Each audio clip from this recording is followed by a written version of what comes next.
quick sort of overview of what Notary Gadget is, and then it won't be really in depth because I want to cruise through it. I don't want to bore you guys here for a half an hour showing you every little detail, nook and cranny of what it can do. But to kind of get things started off, Ronnie had said it's an accounting software, and ironically, that's sort of how we originally came up with the idea, is because so many notaries, I mean, it was always difficult tracking when you got paid for signing and which ones you got paid for, and when people didn't pay you, and then, trying to follow up with them and do that sort of stuff. So that was the original intent behind it. But what it really ended up turning into by the time that we even released the first version of it was it became more of a complete business management system than even just an accounting system. Because as more and more users, started using it, they gave us tons and tons of feedback. So as much as I would love to take credit for everything that you're going to see here today, it's honestly largely a result of tons of, thousands and thousands of users that, use it every day and said, hey, wouldn't this be a great addition to it? So we just kind of continue to build and build and build on it for, I think it's been almost 10 years now, and just kept adding more and more features to sort of, cover everything that you could possibly sort of need being a notary. So without further ado, I'm going to jump in and I'm going to talk a little bit about what some of the tabs are and then what they do. And then I'll kind of go back in and I'll show you some real world examples of how you might use this system. And ultimately, there's really 2 or 3 things that it's going to do for you and where the real benefit's at. The first one is it is going to automate a ton of work that you would normally have to, manually key in or manually try to track and that sort of thing. The second thing that it does, and probably the most important thing, is it will save you a ton of money on your taxes. And I'm not talking about like it'll save you $50 or $100. A lot of our users, especially if you're a full-time notary and you're doing a lot of signings, it will save you thousands of dollars on your taxes. And I'll explain how it does that and the reports it generates that are going to make sure that your accountant knows. And we've run into this many a times where accountants, they don't even know it until because we show it on what's called your profit and loss report, which is what you would use for your taxes. We specifically notate it on there because there's a lot of accountants and a lot of, especially if you use like a general tax preparer, that don't know that there are certain IRS rules that apply to notaries that can save you, a ton of money. And I'll dive into that a little bit later, but sort of to get started, when you first log in, you go to the homepage, and the homepage just kind of gives you like your 40,000 foot view of what's going on in your world of being a notary.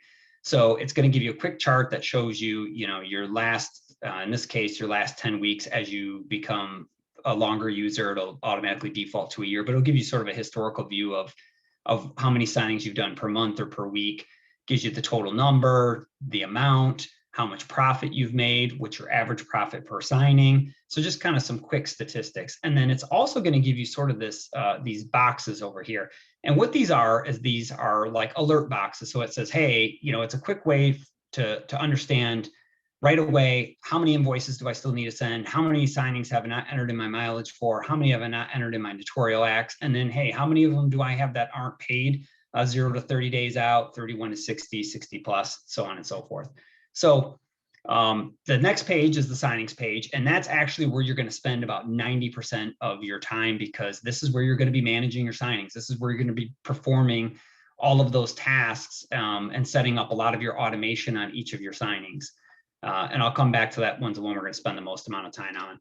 The calendar is just a calendar view of your signings. So it gives you kind of a quick breakdown of, the date and time of your signings. It even tells you what the last day to sign is of each month. And if you're fairly new to the industry, that's also referred to as like the rescission date. So this is an important date because this is the last day that a borrower can sign their loan documents and still have the loan fund that month.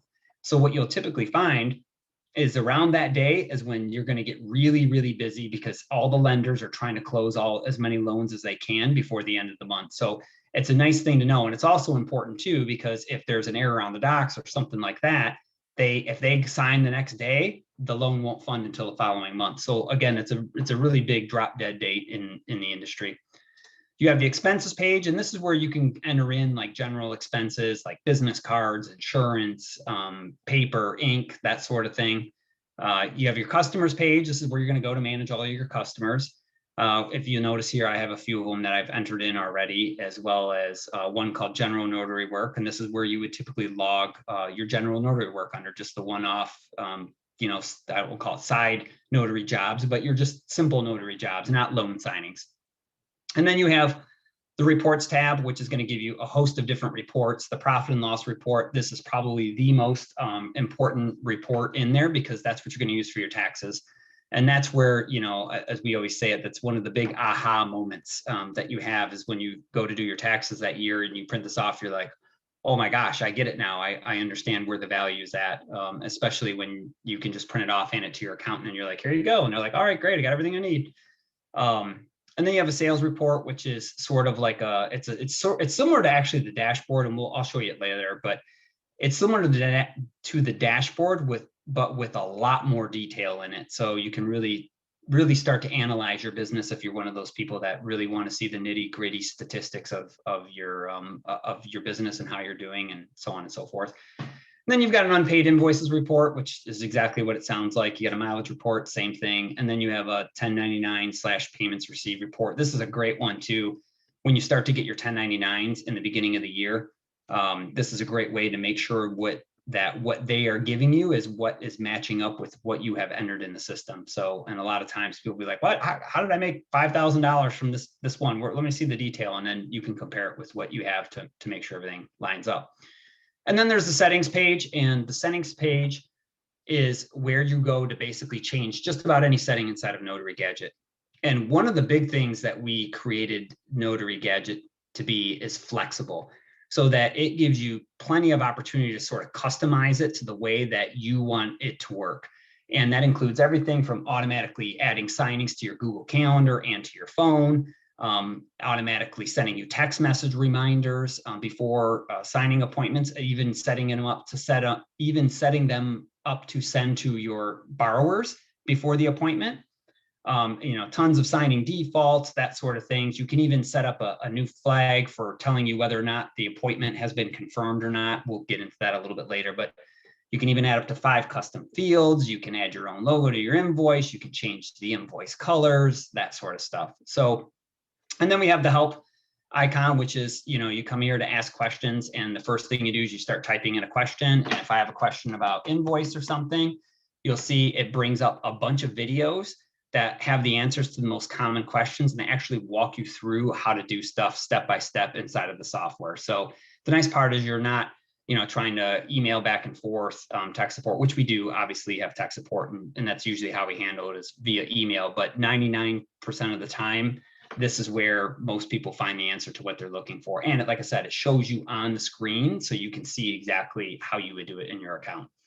So now let's jump in, and I'm going to show you basically exactly how you would get started using the software. So the signings page, like I said, is where you're going to go to manage all of your signings. And there's a couple different ways you can get your signings into the system.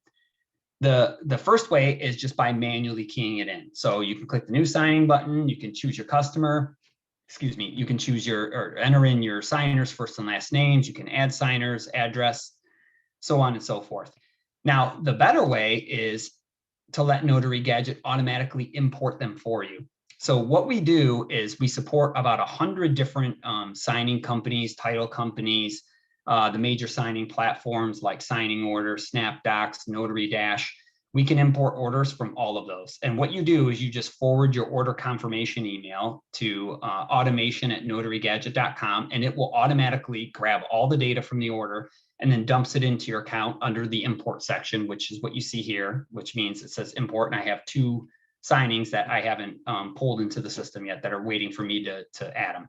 So if I click this import button here, it's going to show the ones that came in that are ready to be pulled into the system. And I can simply click import, and it automatically pulls in all of the data that was in the signing confirmation into your system. So you essentially don't have to do you have to do almost 0 data entry, which is a huge time saver, especially when you're talking about generating invoices for those customers where you do still have to invoice them and that sort of thing.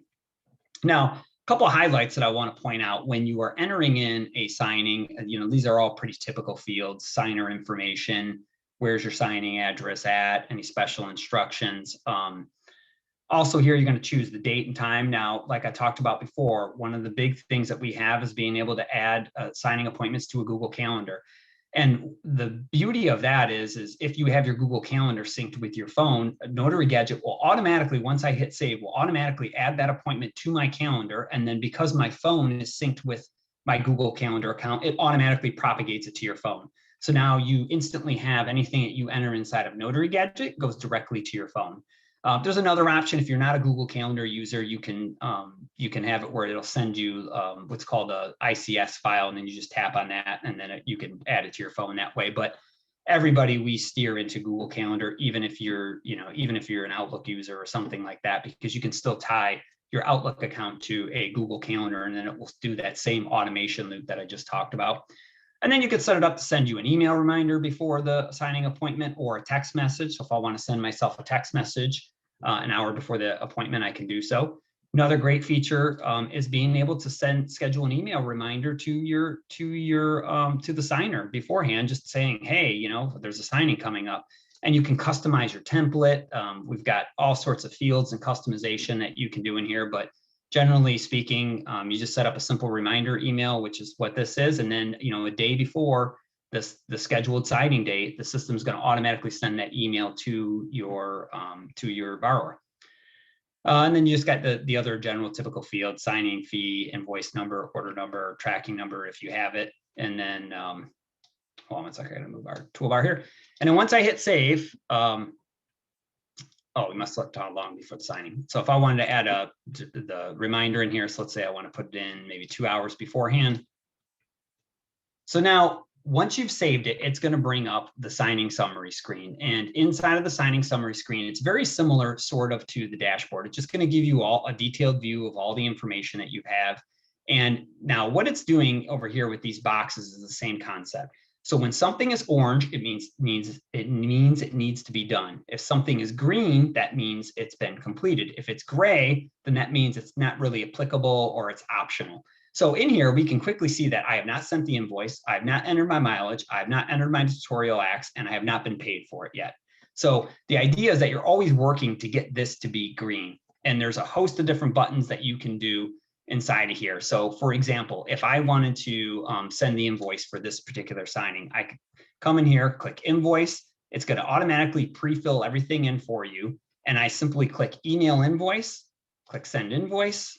Oh, I didn't set up my email connection, so I won't be able to show you in here. But normally you hit email invoice and the system just automatically sends it directly to your customer from your email address, which is important. So it's essentially going to appear now inside of your sent items on your email. So you're always going to have a record of it there. Plus, you're going to have a record of it inside of Notary Gadget, and it will even include the PDF invoice too. And if you wanted to, for some reason, generate a PDF and print it off or what have you, you can instantly do that. So this is what like our general invoice template looks like. So here I have added my own, my own logo to it, and just the general fields that it fills out. And you can customize the invoice layout. Isn't so much customizable. It's more you can customize what fields you want to show on here, and then obviously you can edit the line items and that sort of stuff. So I'm going to just mark it as sent now, just because I don't have my email connected. Sorry, it's a demo account, so I just set it up real quick to do this. So if I mark it as sent, now in the notes tab over here, it's actually going to show me that, hey, I marked that particular invoice as sent, and I can even view the same invoice that I had at that moment in time. So it's going to give you a complete historical record. And this is important too, because say you want to just take a note that says, oh, hey, contacted, like this comes in really handy, particularly when you're doing collections. If somebody hasn't paid, you can take a note and it says, called customer about, overdue invoice. Hopefully you guys won't have any of those, but trust me, sooner or later you will. But you can take those kind of notes. So now you have a nice log of every signing. So when you go in and you're like, oh, what's the status of that signing? I can quickly go in here and see exactly what that is.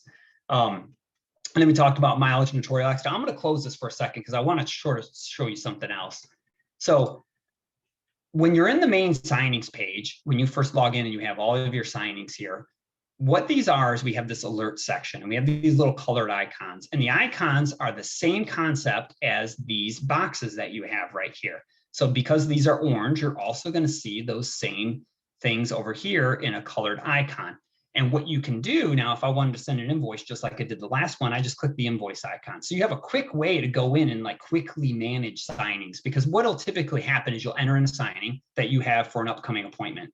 And then, once you've entered in, like, you're not going to send the invoice until after the signing has been completed. You're not going to obviously enter your mileage until you're done doing it. And you certainly aren't going to be able to enter your notarial acts until you've completed the signing. So a lot of time, what you're really doing is you're spending more time in this view, and these little quick icons allow you to manage the signing.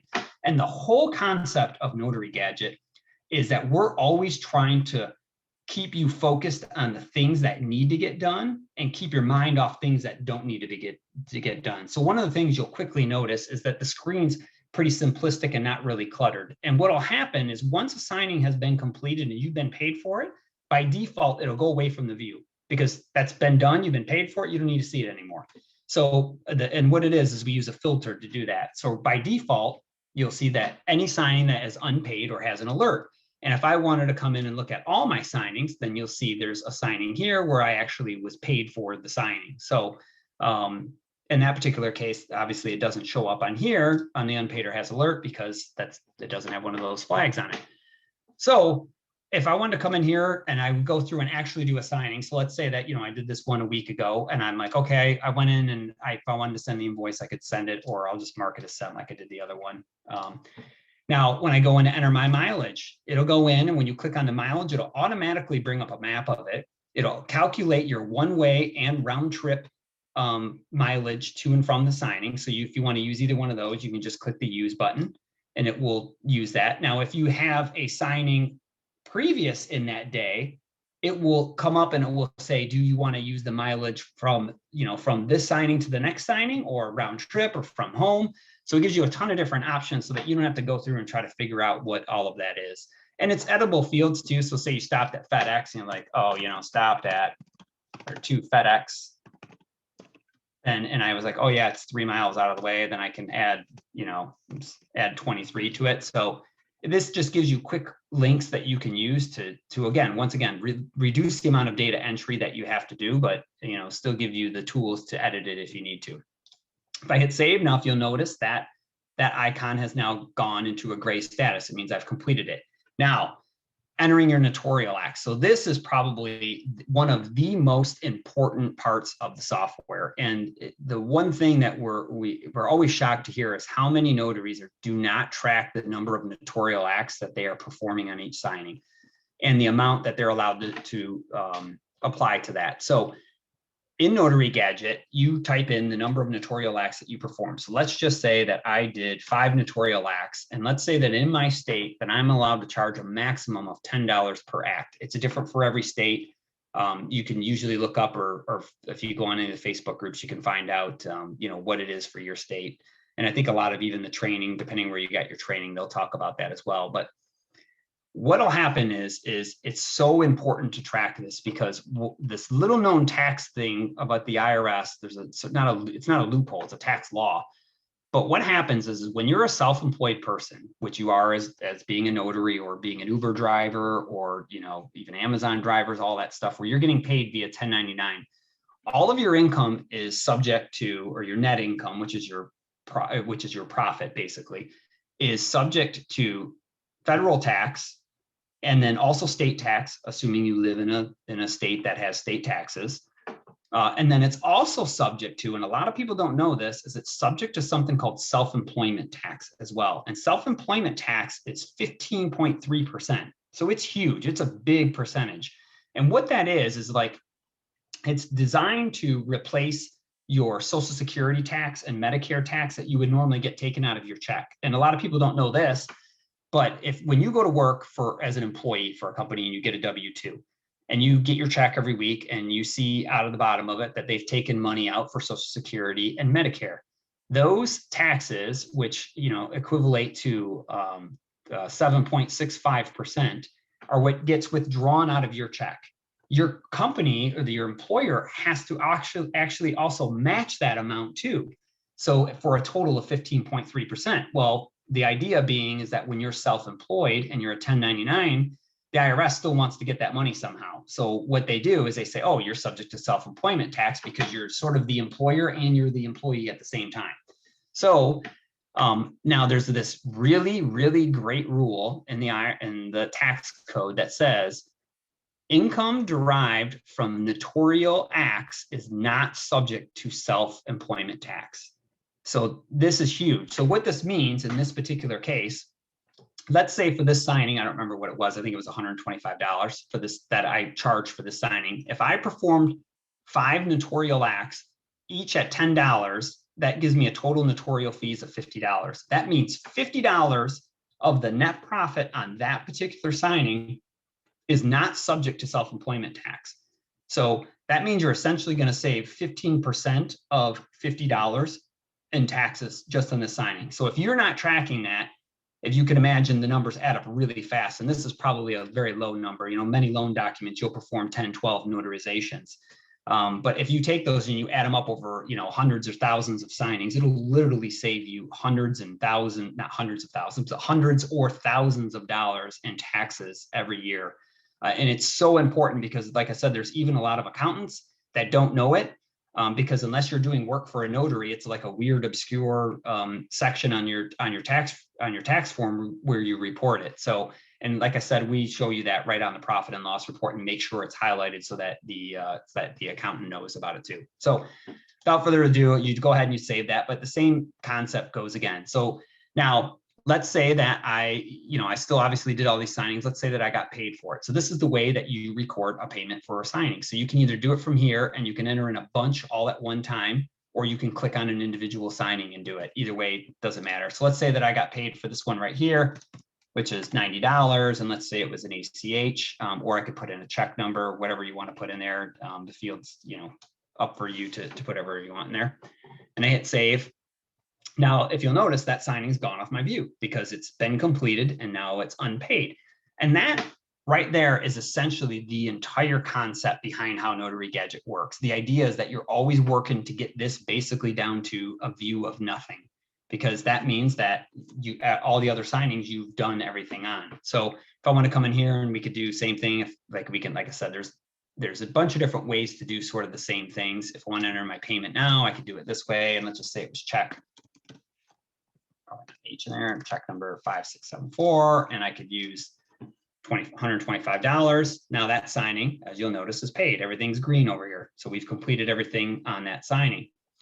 Now, if you have expenses that are related particularly to that signing, so let's say, for example, and something I didn't mention earlier because you don't see a lot of this is when you first log in and you first get started on your account, there's a ton of these videos that we talk about. And this is actually a really, really important one. But it says, watch this video before you start entering in expenses. One of the biggest flaws, for example, or the mistakes that notaries make is they try to track their paper expenses or their ink expenses on a per signing basis. You can't do that. The IRS doesn't let you do it. So when you buy ink or you buy paper, you have to write off the entire amount that day that you buy it. You can't break it up over a bunch of different signings or try to estimate per page cost or anything like that. That's the IRS doesn't do it. So nonetheless, it's actually one of the things that video talks about. But if I wanted to, let's say, for example, that I went to, I had to go to FedEx and say, for example, I had to prepay the shipping bill or something, whatever it might be, or maybe you had to go print the docs, your printer was down or something like that. That is a per signing type of expense that's only, relative to that particular expense. So if I went in here and it's a document shipping, maybe it cost you, $12.45, you could write FedEx and put in notes, had to print docs at FedEx, whatever you want to put there, and you could hit save. And now it's, oops, let me redo that one. It's $12.45. So now it will have the expenses for that particular signing if you have that kind of an expense. And the nice part about this and the whole concept, and you'll see this later on too, is one of the big things you can use Notary Gadget to do is to determine how much money you're actually making on each of your customers after you subtract out your mileage and all of that stuff. And that's important too, because I'll tell you a really good story that I've heard from a notary a long time ago. And it's a case where you have a customer and they are a complete pain in the butt. They're always calling you last minute. You feel like they're sending you docs at the last minute. It's really stressful. And you're like, man, I just want to stop doing signings for these guys. They're just not worth it anymore. Just not worth it. Well, what Notary Gadget gives you the ability to do is actually see if they're worth it, because there's many cases. And this was the story about the woman I talked to. And she was like, I wanted to get rid of them so bad. I pulled the customer report on them and I was making like $150 per signing on them. And I was like, nope, I'm keeping them. They're just fine. They're worth all the extra hassle. And then you have the opposite ones, right? Where they are giving a bunch of hassle. Look at them, you're like, oh my gosh, I'm only making $30 a signing on it. Why am I even doing this? And it's easy to sort of fire the bad customers and then keep the good ones. So anyway, that's what that will do. And I'll show you a report later on that's going to do that. And you have some other options here too. You can print out a summary of it.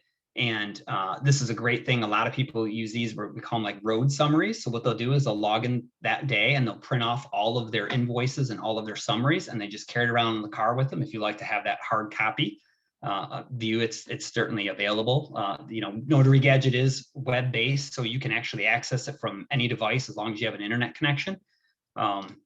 But again, it's those kind of things. You can mark things as canceled, uncollectible. That's a little bit more advanced stuff. You can even send emails, and this is a great one too. So you can send an email directly from Notary Gadget, and you can set up templates. So let's say, for example, you want to set a template up when to ask like a borrower to confirm a signing appointment or something like that. Like how many times you have to keep retyping that same email over and over. With Notary Gadget, you can instantly create a template for it. So I could come in here and I could say, I could call it, appointment confirmed. I could say 2, and I want it to the signer, or pick here. I could say I want it to signer's 1 email and a subject, upcoming, whatever you want to put in there. I can't type, just in case you didn't notice that. And then the body, you could say, hi, signer first name. My name is la la la. You got to get the idea. I won't bore you with the typing, but you can create whatever template that you want to create inside of there, and you can use these custom fields to insert anything you want. You can create your signature, put it in there, hit save. Now, anytime I want to come in here, if I want to send an email to that person, I just go, oh, hit appointment confirmed, boom, send email. So now I don't have to go through and retype out all the emails that you're going to constantly send over and over and over again. You completely template the whole thing. So again, there's a lot of those little automation things that, especially when you become a busy notary, like they really start to save you a ton of time. But nonetheless, just some extra features like that. Now, I kind of went through and I showed you, how you work your way through the system, that sort of thing. So let's talk a little bit about what happens after the system, or what happens after you've done a bunch of signings. So, and that's where we come into the report section. So let's go, and we're going to look at like the profit and loss report. We're going to go ahead and choose 2021. So in here, in my profit and loss report, it's going to give me the total income. And I can click on any of these and see all the detail. They're just like headers, like anything else. It's going to tell me what my total expenses were. And then it's going to tell me what my net income was. And then this is right here. This is the gold mine. Portion of net income from Notary Public fees. It even tells you the portion of net income that's subject to self-employment tax, and it tells you the amount you saved on your taxes.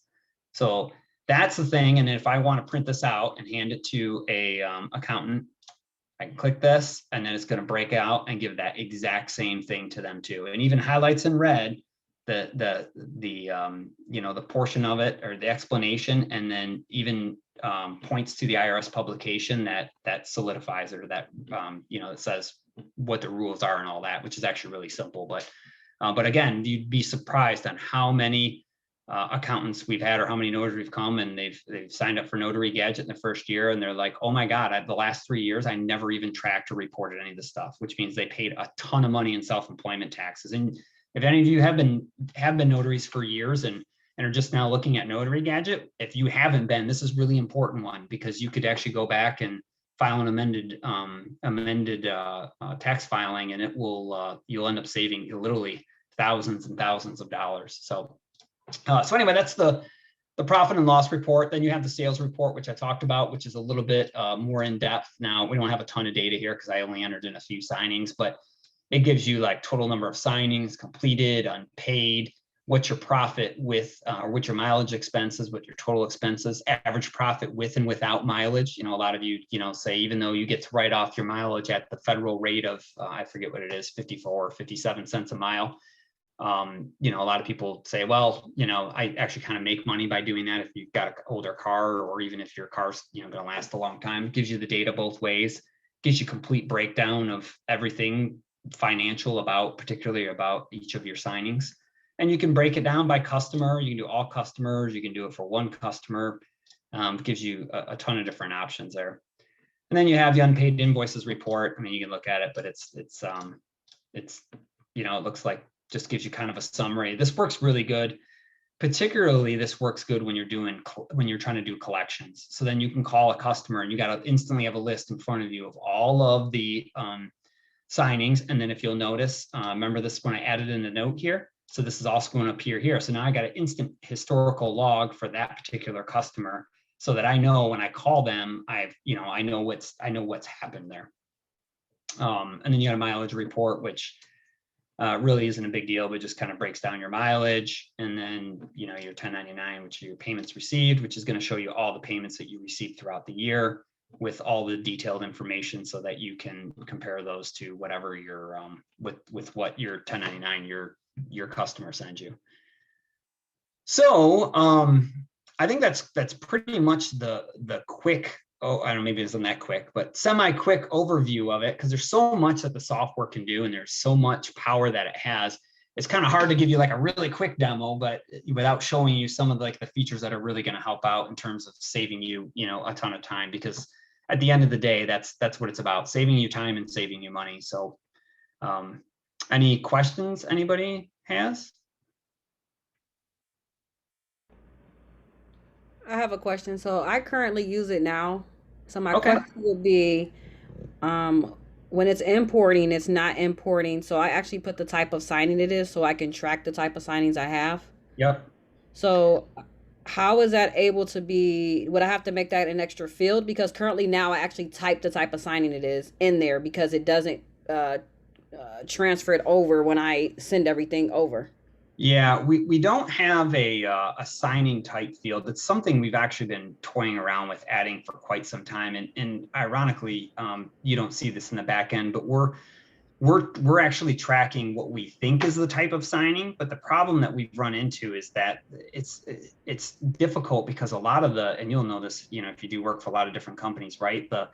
The signing type comes in like so many different ways. It is crazy. You would think it'd be simple as like refi or HELOC or, first mortgage or closing or what have you.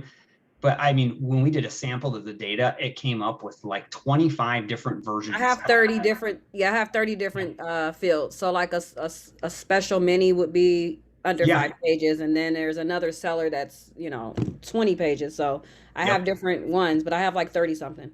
Yeah. That doesn't surprise me. And that's kind of what we found. And we were like, and it's hard too, because no two call it the same thing, right? Like one might be called, mini closing, the other one called short closing, or half closing, or what. I'm not sure that's the real names of them, but when we found it, we were like, well, and so our idea was like, we're tracking it in the back end, so that if we decide to add it, we'll have the data there and we could take a large enough sample, because we just added it. Yeah, I don't know how long you've been a user for it, but we just added the importing feature about 4 months 4 months ago. ago, So yeah. yeah, right. So our idea, our plan was, the first thing was we wanted to get as many of the companies as we could, which I think we've hit about 95% of them. And even now, we still do a sample like once every 2 or 3 weeks. We look and see of the companies that came through, which ones were of high demand, and then we'll write the importers for those as they come in.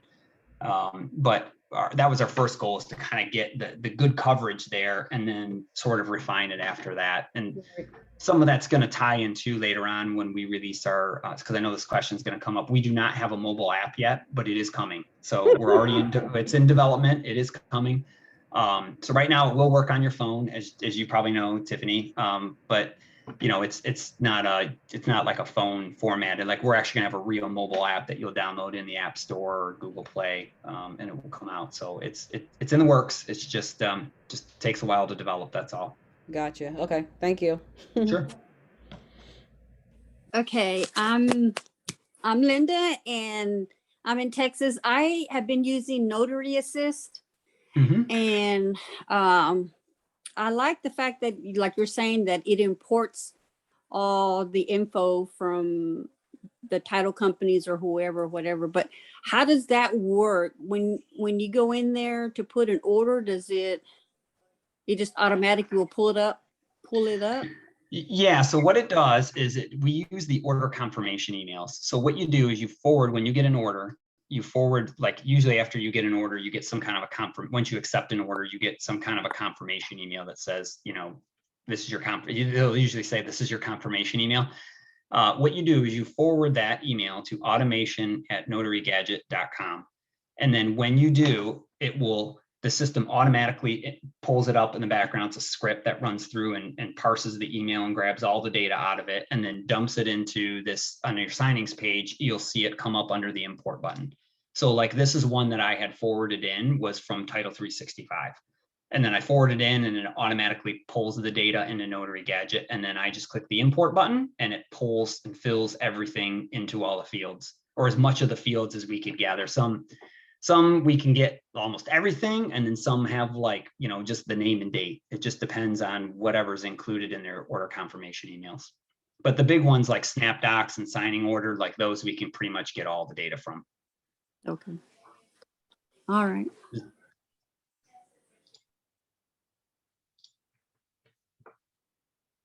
I think Miss Dee Dee has her hand raised for a question as well.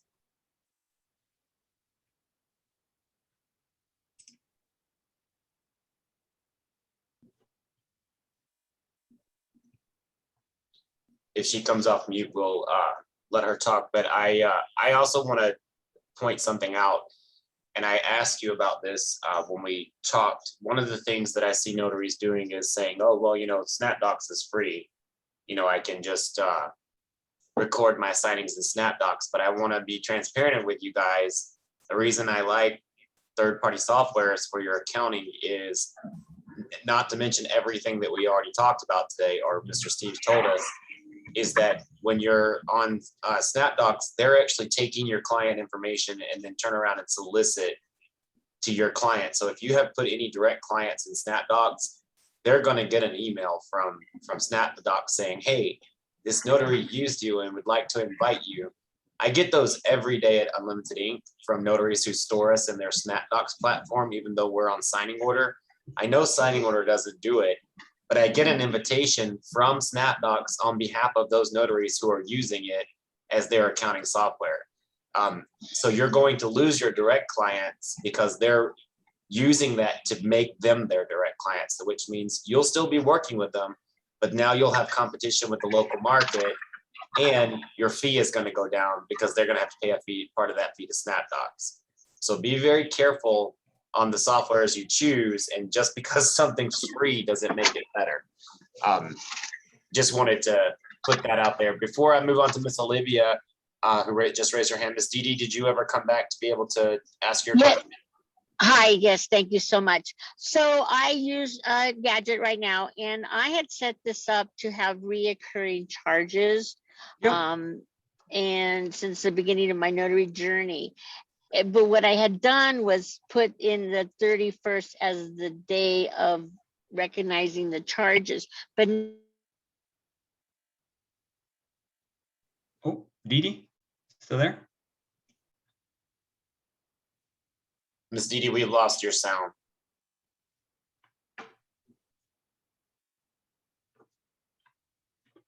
change it to instead of, oh, I'm sorry. No, go ahead. Yep, I heard So, you put in the 31st, and then what you went out after that. Oh, I'm sorry. And then I want to go back, and since some of those charges are no longer happening, can I go back and actually put the correct date of when I started those charges with an end date? Will it wipe out everything since I've been doing that?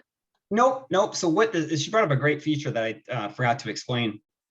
Is on the signings page, you can set up recurring transactions. So let's say that you have a cell phone bill that's $45 every month. You can set that up so it automatically, system automatically adds it for you, so you don't have to. So like a lot of a lot of your expenses will be like that, right? There's just regular stuff. Subscription, Notary Gadget, perfect example, subscription, right? You can put the you can set that up as a recurring transaction, will automatically add it to your expenses.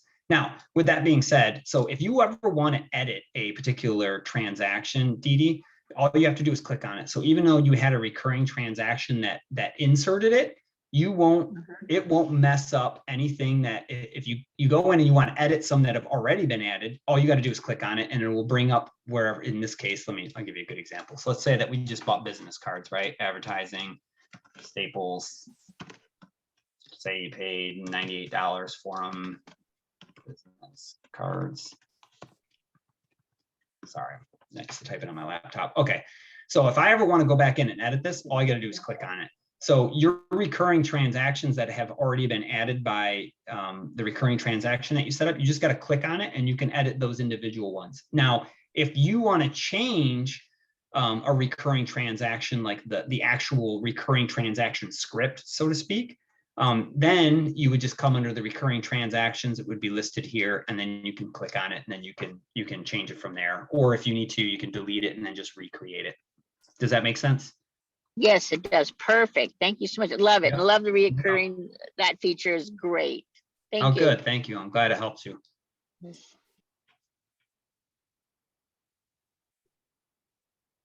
And then Miss Olivia, you had a question as well. I wanted to ask again a little more detail about what you said about the Snapdocs. Are you talking about whenever we can say invite this person to, that kind of thing? Is that what you're talking about? You have the option to do it, but I can guarantee you I've gotten them from notaries who did not send that invite. Okay, so when you store in that information, you're now putting your direct customers' information into Snapdocs, and Snapdocs wants to grow. Okay, so you're saying if I had a certain vendor and I do their stuff, that if I put it in there, they're getting all that information? Is that what you're saying?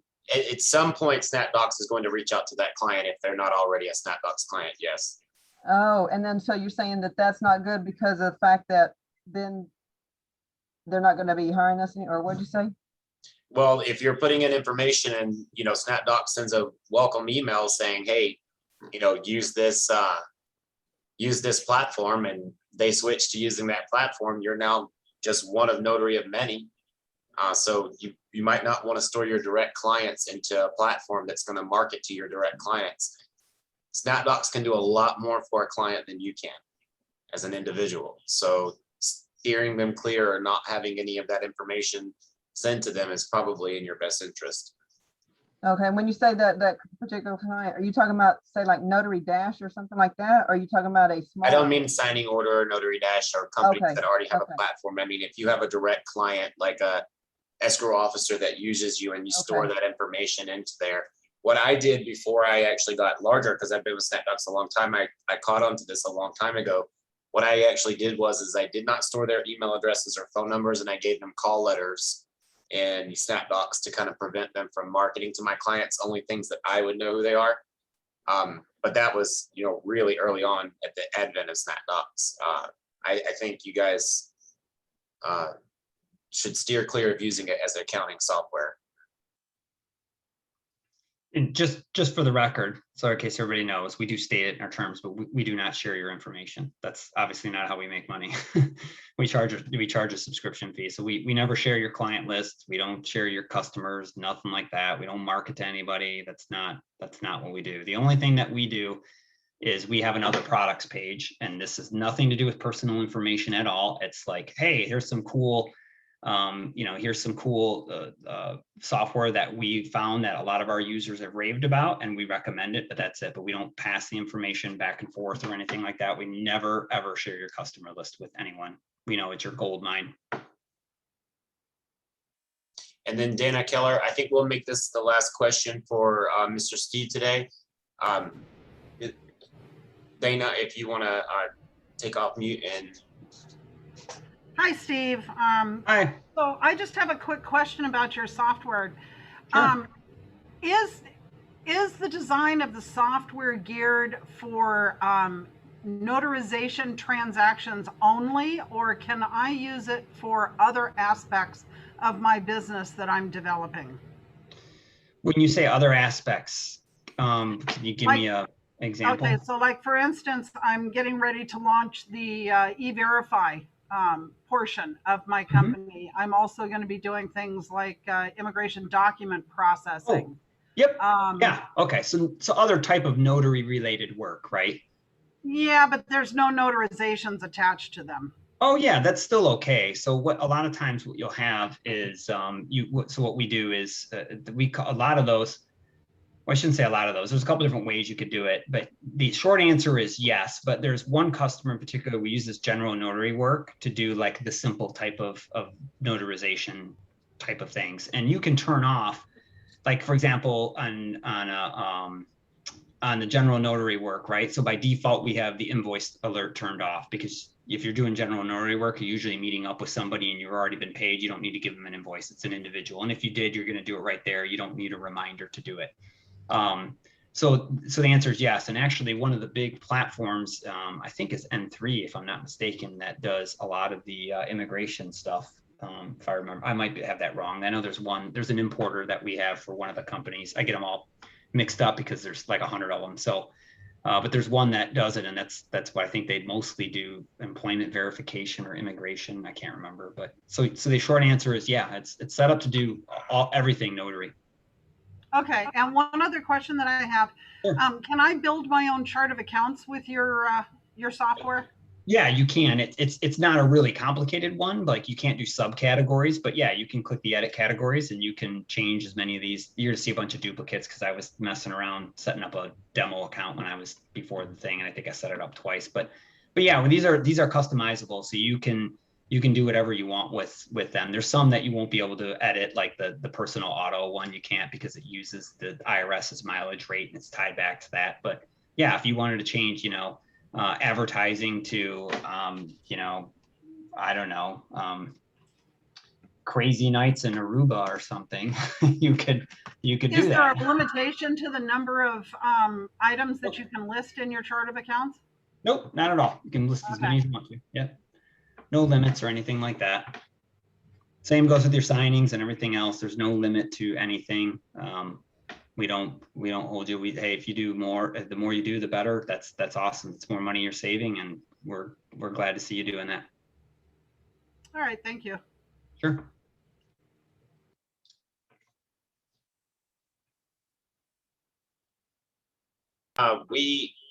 We've taken a lot of Mr. Steve's time today. I see Miss Candace raise her hand. I know I said one last question, but we're going into having him for a full hour. Miss Candace, if you want to send me your question, I can always pop it over to him.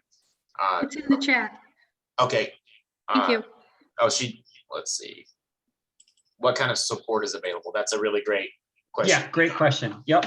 So we generally do all support via email. And like I said, you obviously have the help icon, which 99% of your questions are going to get answered through there.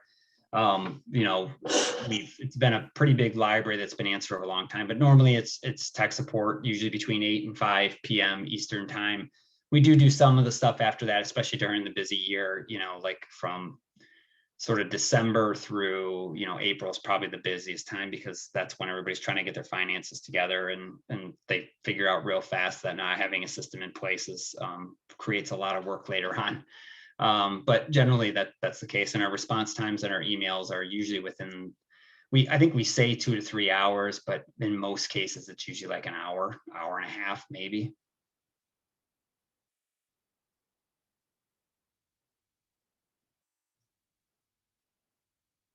That answer your question?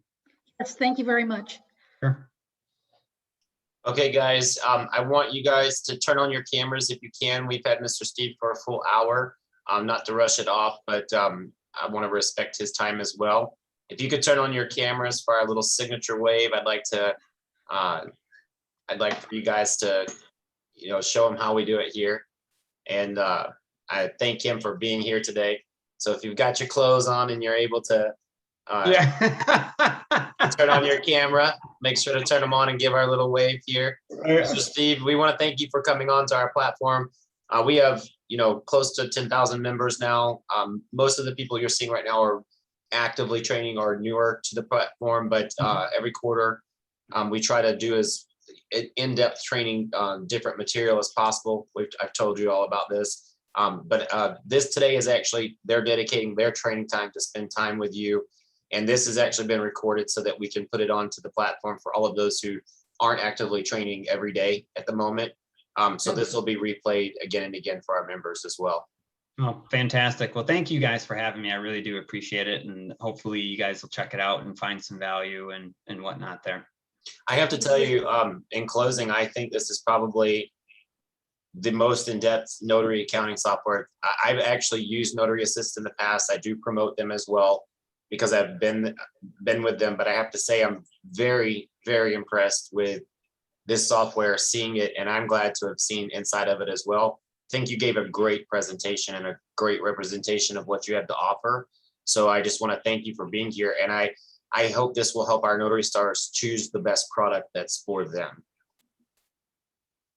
Well, thanks once again. Thank you. If you guys have any questions, you feel free to email us at support@notarygadget.com and we'll do our best to answer them. All right. Thanks, everybody. And you all have a wonderful Thank you. Bye, guys. Bye-bye. Thank you.